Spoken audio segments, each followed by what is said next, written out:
The idea of 3D printing our buildings is nothing new. Faced with a desperate need to construct more homes faster and in a more efficient way, countless innovators have found themselves drawn by the idea of being able to quickly print a structure, and have spent years trying to scale the technology. But for all their efforts, that 3D printed world has proven elusive, and many impressive prototypes have struggled to become viable for mass production. But things have just taken a massive step forward in Germany with the completion of the first ever 3D printed home to become fully certified under a national government's building regulations. The impact of this moment for construction and for the buildings we all use could be huge.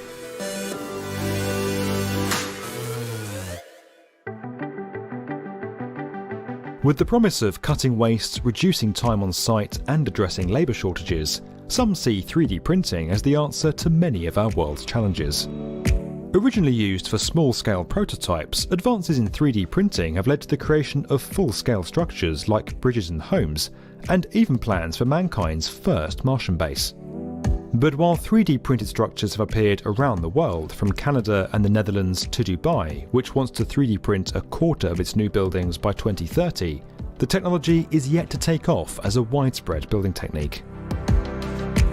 But the completion of this 3D printed house in Beckham, Germany is set to change everything.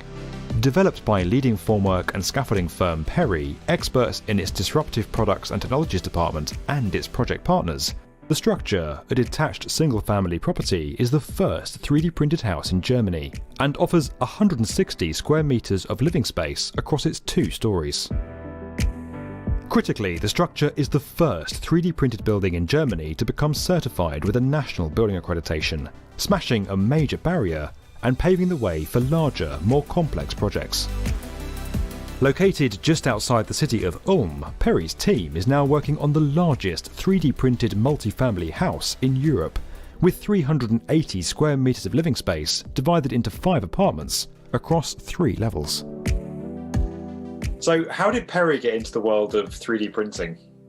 Here at Perry we have, let's call it a think tank. It's a department called Disruptive Products and Technologies.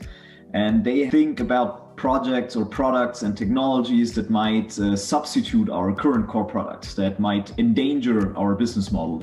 In this department, so various ideas are always thrown around and actually actively pursued. So it's not just a monitoring department.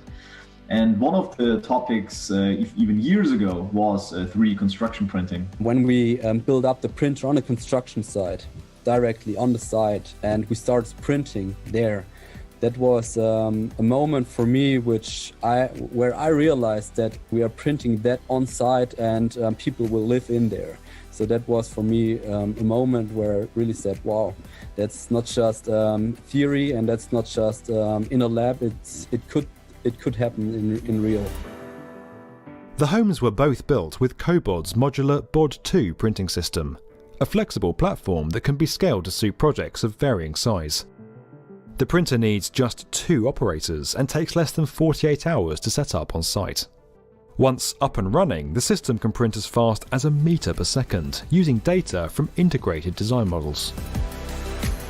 There's been a lot of firms around the world that have done this, a lot of research teams of 3D printed buildings over the years, and there's been kind of different levels of excitement around it. Why isn't it widespread? Why isn't this just the way that we build all of our buildings?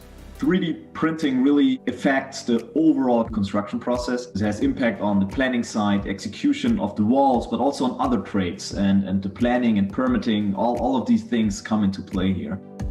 The buildings that we've seen across the globe actually have seen a steady increase in, let's say, validity. So the first ones have been basically kind of big 3D printed flower pots, where all the other trades have been thrown in there, but nobody's really thought about how to integrate it into a full construction process. Maybe sometimes in the news and media it's always been portrayed like everything was perfect, but obviously this has been a steady learning curve, and now we feel that we've hit another milestone where we've now been able to execute these permitted buildings. What Perry have done in Germany with this building, how is that different to what we've seen before in Dubai, the Netherlands, many kinds of other places? We wanted to do real-world, architectural scale, permitted residential buildings.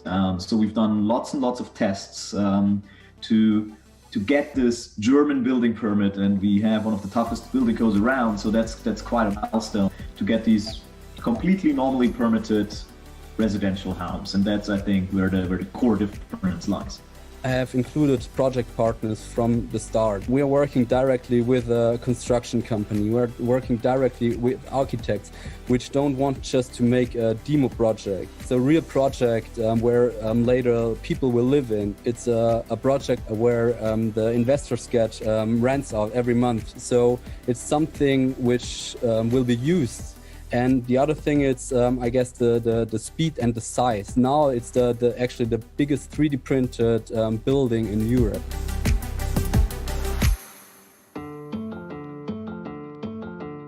Perry also engaged a number of the core trades on these projects, a critical hurdle that few other 3D printed buildings have attempted to cross. With services and other works already coordinated with the structural design, errors on site have been almost completely eradicated, saving time, money, and waste material. While the savings may be modest here, they'd soon add up across an entire estate or housing development. What kind of real-world savings have you seen on this project so far? This integration of other trades has a huge impact. So we've had the electrician come into one of these buildings, and he walks around and says, well, guys, I'll be saving up to like 12 days in here. So we are saving a lot of labor in other trades, because there's in the buildings we're executing, there's not going to be a single slot that has to be cut. Nobody's going to have to drill a hole for a power outlet. Though the design of these buildings may feel relatively straightforward when compared to some of today's architecture, the team are using the lessons learned to construct larger structures in a variety of forms. With German building certifications now under their belt, the team are planning more projects using different materials, and with a focus on further reducing waste. But while there is cause for optimism, we're still some way from the widespread uptake of 3D printing, and several challenges remain, not least breaking into a traditionally conservative industry. I mean, securing German building certification is a huge step for you guys, and a huge step for the world of 3D printing. What kind of other challenges and barriers are there on the way between where we are now and this being the way we build our homes, buildings, offices? Well, it's a lot about educating people, really, to know, it's a different type of planning a building. It's different for the contractor, it's different for the electrician, it's different all around for everybody involved. So all these trades now have to learn how to cope with this technology and how to make the best of it, not be threatened by it, but to see the potential it can have for these individual trades and make their life easier and make construction more safe and more efficient. There's definitely a spot for all the other conventional construction techniques who are also evolving. So 3D printing will play a very important role. We are convinced of that. But this educational diffusion process into the market will still take some time. Would you live in a 3D printed house? Oh, of course. Right away, I'd be all over the design of that. I mean, just having round shapes, which are also way more sustainable than the weird rectangles that we build right now. Definitely, and we've tested all of it, so we know that it's very, very stable. While the technology has had its challenges, the success of Perry's project in Germany marks a major step forward and will stand as a powerful case study for innovators, rekindling the determination to make this building technique viable at scale. That 3D printed world we've imagined has just moved one huge step closer to becoming real. This video was made possible by Perry. Learn more at the link below. And as always, if you enjoyed this video and would like to get more from the definitive video channel for construction, subscribe to the B1M.